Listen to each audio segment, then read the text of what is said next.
All right, welcome to Myers Mushrooms. Today we're going to be talking about casters, specifically casters for racks for fruiting and incubation and lab. I'm a big fan of the Metro shelving. These are epoxy Metro shelvings. They're a lot less likely to rust than the chrome ones. And if you were familiar with the casters that come with them, or you can optionally buy with them, a lot of times they'll screw into the bottom. This is the bottom of one that I cut off, but they'll screw into the bottom. But what will happen with that is it'll back out a little bit and that will break. So I'm sure people have had it happen before that you're rolling around with 500 pounds of blocks on it. You hit a bump, you hit a threshold of a door, and then that whole caster just breaks out from under it and everything falls on the ground and you're sitting there trying to struggle to keep it up. So my solution to that, and the price of those casters is like $20 to $30 a wheel. My solution to that is this. These are Faultless brand 450-pound industrial casters. I get them for $3.99 used on Surplus Center. And what I do is I weld them to the bottom, just straight on there. So if you don't have a welder, I highly recommend going out and buying one. You can buy one for like a halfway decent one for about $400, $500. You want to get a MIG one, metal inert gas welder, and they'll pay dividends in the ability of you being able to build and repair things in your own shop, in your own farm. So the first step that we do for welding these casters on, we want to cut off this pressed on fitting because we want a nice tube to weld onto the bottom of this. So what I do is I take a chop saw, I cut off about 3/4 of an inch. That leaves me with a nice open hole that this little rivet thing can set inside of, and I can be flush with the metal for an easy weld. And then I'm going to use a flat disc on an angle grinder, or you can use a sander if you don't have one. But the idea is you want to remove that paint. You don't want to remove the material. You don't want to thin out that material because then it won't weld good, especially since you're going really thin material onto really thick material. You're going to blow this out, especially if you make it too thin. So then we go over to this jig that I made, a really simple jig to hold it straight and square. So this guy kind of just clips into these little screws like that. And then this goes up here. You clamp it. And then I have the ground on this clamp so I don't have to keep moving the ground around. And just make sure that you're all the way flush up against there. And then tack, tack, tack, tack. Take it out of the jig. And then you're going to weld it. And when you weld it, you don't want to weld it all the way around at once. You want to do a quarter of the way around and then weld another one, quarter of the way around, quarter of the way around, and then go back to the beginning, the first one you were working on, and rotate it and do the other quarter. The reason why is you don't want to burn all the grease out of this. If you just go ahead and weld all the way around, this is going to be smoking hot, burning, melting all the grease out of it, and you don't want that. So once they're all welded all the way around, it doesn't have to look pretty either. So if this is your first time welding, don't be upset that it's a big glob. It just has to hold. All right? Then we're going to go ahead and paint them, and that's just so that way it looks nicer, it doesn't rust. So just hit them with some simple Rust-Oleum or whatever. Let it dry, and then you're going to assemble your racks. It helps a lot if you have a helper for this. So you got one person on one side, one person on the other side. Get it started, and then once you get them started, take a piece of wood and then hammer it down. And the reason why you want to use a piece of wood is it'll stop you from bending this tubing or the rod. If you just slam right here, more than likely you hit it hard enough, it'll just bend this. Same thing with disassembly.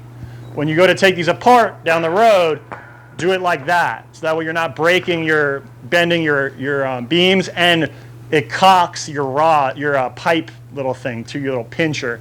So yeah, that's the rocks that we're using. These are actually going to be for some spawn we got in. So we now have spawn available on myersmushrooms.com if you guys need any, so check that out. Ready to ship. And we're going to head into incubation. I'm going to show you some of the racks we have in incubation. These ones are 48 by 24. And then we also put self-tapping screws in here. And I believe these are a number 10. They might be a number 8, but they're number 10 or number 8 self-tapping screw. And that keeps it from sagging. Over time, with 100 pounds of blocks on it, a little more than 100 pounds of blocks on it, they will sag around. And then you'll come into incubation and find the racks like leaning over. So we put self-tapping screws in it to solve that. Also, if you're going to be using these for sterilizing, like if you're going to have a roll-through sterilizer where it's steaming in them, you're going to want to do that as well, or weld them. So yeah, we use the 48 by 24s in here, 4-tier. It's 48 bags per rack, 12 per shelf. We do these tags, and then this is one batch. That's one batch. And then I'll go ahead and bring you into fruiting, and I'll show you the racks that we have in fruiting as well.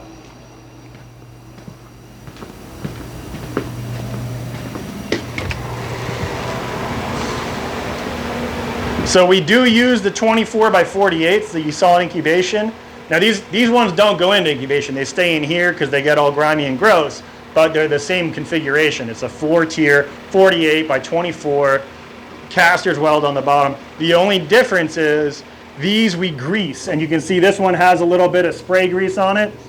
We will grease that with spray grease or a grease gun with a needle to get it up in that swivel bearing, and then we will pull that nut and pull that axle shaft out, and then the bearing, there's roller bearings in there that need to be taken out and then packed with grease and reassembled. We use marine grease because they rust is what you do. If you don't do that, they will rust and they'll stop swiveling and they'll stop rolling.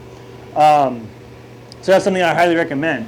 So that's for top fruiting. These are some Oakshires that were top fruiting. We actually pin them in the bag in incubation. We let them over colonize a little bit to where they start pinning, and then we'll put them in. I think these were put in like yesterday or probably 2 or 3 days ago, and they'll continue pinning and fruiting. You'll get a whole cluster like that on top. For side fruiting, we'll do the 18 by 48s, but we do 6-tier.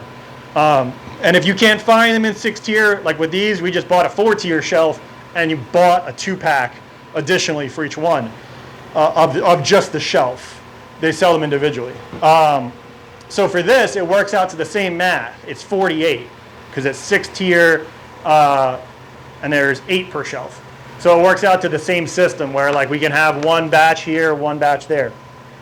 So that's that. We got some fresh mushrooms growing right now. We'll be picking them tomorrow. Check them out. We got some Oakshire. These are actually elms. We got Oakshires going over there. We also got some blue oysters and some lion's mane going in the very back. So yeah, that's pretty much it about the racks and shelves. I got these from Webstront store. I highly recommend checking them out if you're going to be building a commercial kitchen, or if you're going to be getting a bunch of racks. They're a pretty good resource for all kinds of stuff, from ingredients to equipment. Speaking of equipment, if you need equipment for your mushroom cultivation needs, MyersMushrooms.com. We got everything from baggers to bags, spawn, impulse sealers. Make sure you check it out. Support a small business. So yeah, hopefully you like this video. Make sure you give it a thumbs up. Thank you to all my Patreon supporters for your support, and have a good one. Take it easy. Keep on mushrooming.